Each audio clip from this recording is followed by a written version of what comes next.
raadiyoonii Dirree Shaggar. raadiyoonii Dirree Shaggar. raadiyoonii Dirree Shaggar.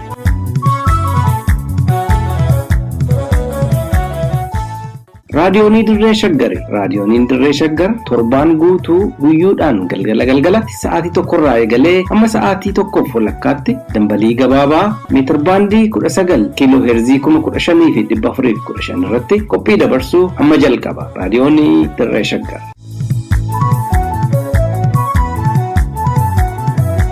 Yooyaa akka mooltan dhaggeeffattoota keenya kabajamoo waxabajjii 21 bara 2022 raadiyoon Dirree Shaggar irraa oduu keenya kibxata galgalaa isin dhageechifnaa. Oduu waliin Angurmeechaa Gammachuuti. Waraanni bilisummaa Oromoo ajjechaa lixa Oromiyaatti dhalattoota Amaaraa irratti raawwatame jedhamee hidhattoota mootummaatiin raawwatame jedheera. Aanaa Dirree Hincinniitti hojjettoonni mootummaa 150 ol ta'an hojii gadhiisan kanneen jedhan hangafoota oduu har'aatii amma tokko tokkoon.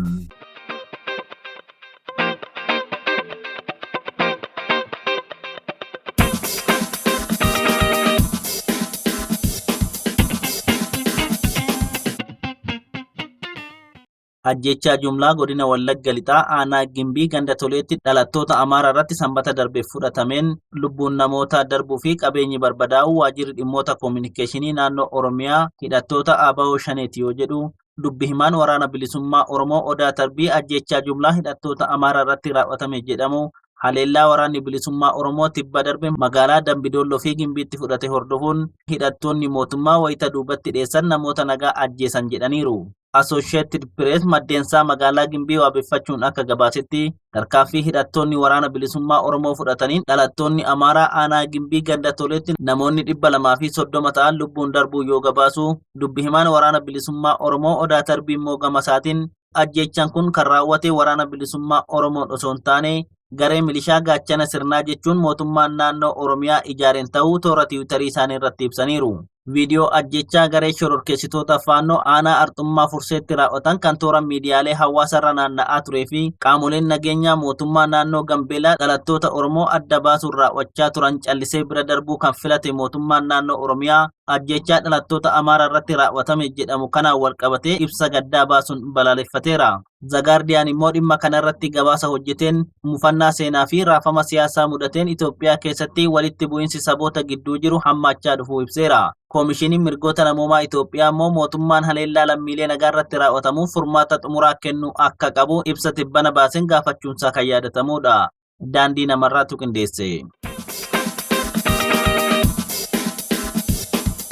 Godina Shawaa lixaa aanaa Dirree Hincinniitti hojjettoonni mootummaa lakkoofsa 150 ol ta'an hojii idilee isaanii dhiisanii gara magaalota adda addaatti baqachuun ibsame.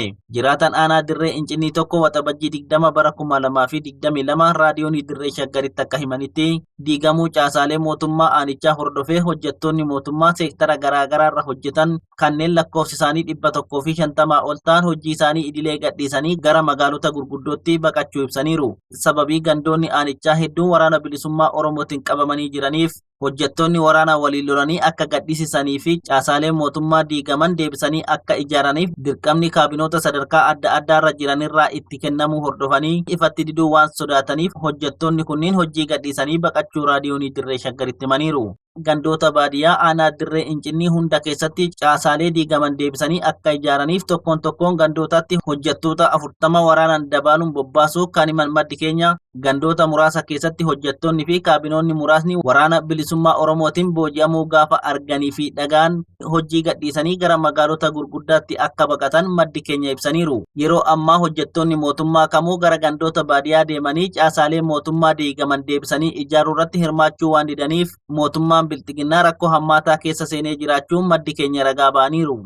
Sababa hojjettoonni 150 ol ta'an gara gandoota baadiyyaatti bobba'anii caasaalee mootummaa bilxiginnaa suphuu didaniif yeroo ammaa akka aanaa Dirree Hincinniitti hojjettoota haaraa 183 qacaruu barbaanna jechuun dhoksaan beeksisa baasanii humna namaa barbaadaa akka jiran namni kun ibsaniiru. Namni kamuu dursa lubbuun jiraachuu waan barbaaduuf beeksisa dhoksaan baafame kanarrattillee namni dhaqee galmaa'uu dhabamuu himaniiru. Hojjettoota hojii dhiisuun magaalaa Hincinnii keessa callisanii maatii isaanii waliin jiraachuuf murteessan ergama ABO shanee milkeessuuf hojii dhiiftan jechuun adamsanii gara mana hidhaatti guuraa akka jiran maddi keenya kun raadiyoonii dirree shaggaritti himaniiru. Qindeessan Wabii Waaqoti.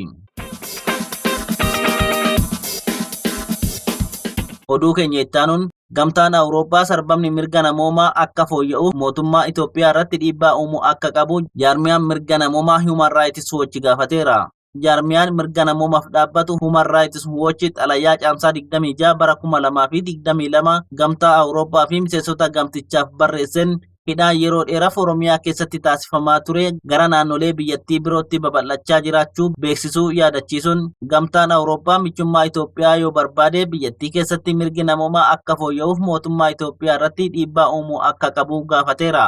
Mootummaa federaalaa naannoo Oromiyaa keessatti yeroo dheeraaf hidhaawwan jumlaa seeraan alaa Oromiyaa keessatti raawwachaa turan qaamoleen walabaa akka qorataniif eeyyamuu akka qabu gaafachaa turullee hidhaan jumlaa kun gara naannolee birootti babal'achaa jiraachuu kan ibsu Human Rights Watch mootummaan Itoophiyaa haleellaa lammiilee nagaa irratti raawwachaa jiru ofiisaaf fooyyessuu waan hin dandeenyeef gamtaan Awurooppaa tarkaanfii dippiloomaasii qabatamaa fudhachuun lammiileen nagaatti amansiisaa akka argatan gochuu qaba jedheera. Koomishinarri eegumsa siviilii fi deeggarsa namoomaa gamtaa Awurooppaa daawwannaa kaleessaa fi har'a Itoophiyaatti taasisaniin qondaalota mootummaa Itoophiyaa dubbisuu toora Tiwiitarii isaanii irratti beeksisaniiru. Akka koomishinarri kun jedhanittis gamtaan Awurooppaa uummata biyyattiin rakkoon garaagaraa al tokkotti dararaa jiruu fi sarbama mirga namoomaa lammiilee nagaa irratti raawwatamaa jiruuf furmaata itti kennuuf gamtichi fedhii guddaa qabaachuu ibsaniiru. Waggoottan lamaan darban kanas mootummaan Itoophiyaa sarbama mirga namoomaa jabaa lammiilee biyyattii irratti raawwachuun walqabatee waamicha jaarmiyaalee mirga namoomaa garaagaraan taasifameen biyyoonni diinagdeen gahooman hedduun qoqqobbii waraanaa dippiloomaasii diinagdee fi siyaasaa Itoophiyaa irratti taasisaniiru. Qoqqobbii biyyattii irratti taasifame kanaan raafama siyaasaa fi diinagdee mudateen lammiileen biyyattii qaala'insa jireenyaa jabaan waxalamaa jiraachuun beekamaadha. Liiban Jaarsotu qindeesse. Oduu keenya xumuraatiin mootummaan Bilxiginnaa humnoota Oromoo moggeessaa qaama kamuu waliin yoo mari'ate nagaa waaraa hin fiduu jedhame. Mootummaan Bilxiginnaa humnoota siyaasaa Oromoo moggaatti dhiibaa qaama kamuu waliin kallattiinis ta'e al-kallattiin yoo mari'ate nagaa fi tasgabbii fiduu hin danda'u jedhame.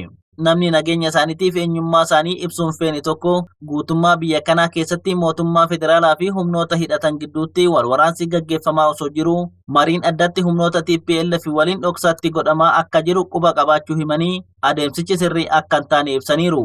Waraansi kun waraansa mootummaa fi humnoota mootummaatti wal morman gidduutti kan adeemsifamaa jiru. Lafa hundumatti biyya kana keessaa lafa hundumatti haga jedhamuu danda'amutti waraana kan jiru. Haa ta'u garuu irra guddaa vookaalii sagaleen ol kaafamee kan dubbatamu waraana mootummaa federaalaa fi mootummaa TPLF kan Tigraay bulchaa jiru gidduutti. Egaa kuni hir'inas ta'uu danda'a, dadhabbina ta'uu danda'a yookiis immoo sababa biraa qabaachuu danda'a. Ammatti garuu mootummaan federaalaa humnoota kana faana marii taasisuuf sochii bal'aatti akka jiruu fi dhoksaadhaan yeroo garagaraatti mariirra akka jirantu himamaa jira.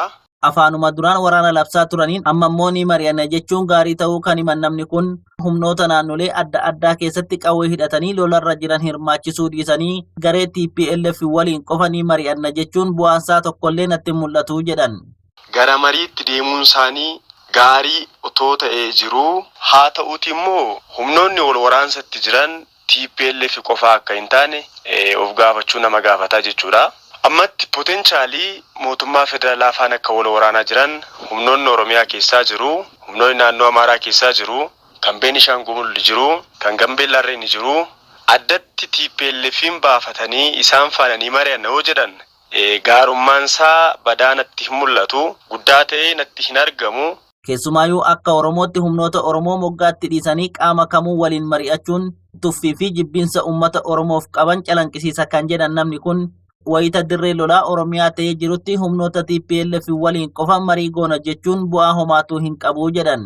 Irra guddatti humnoota Oromoo dhiibanii TPLF wajjin mariidhaaf deemna gaafa jedhan waan gurguddoo 2-3 irraa kan maddu ta'a.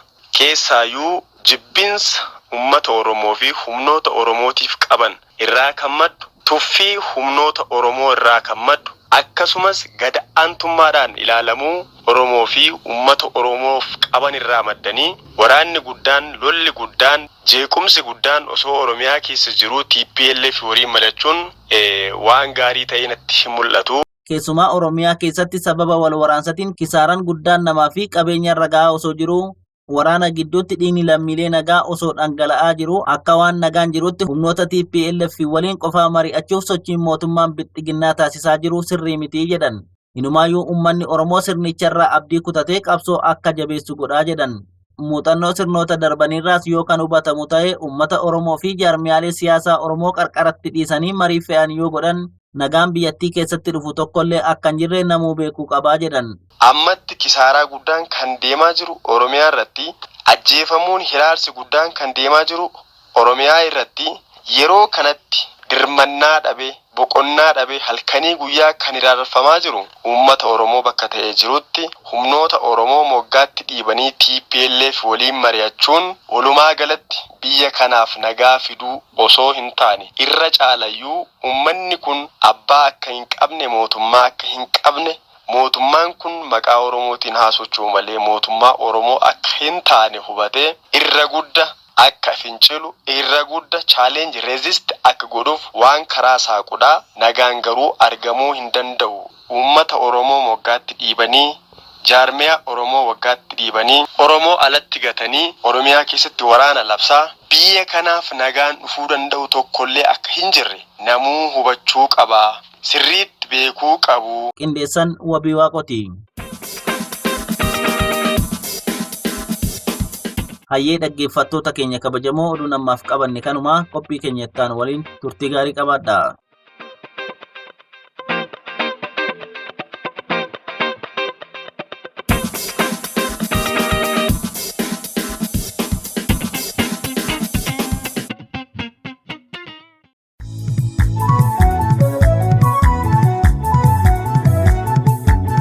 raadiyoonii Dirree Shaggar. raadiyoonii Dirree Shaggar. raadiyoonii Dirree Shaggar.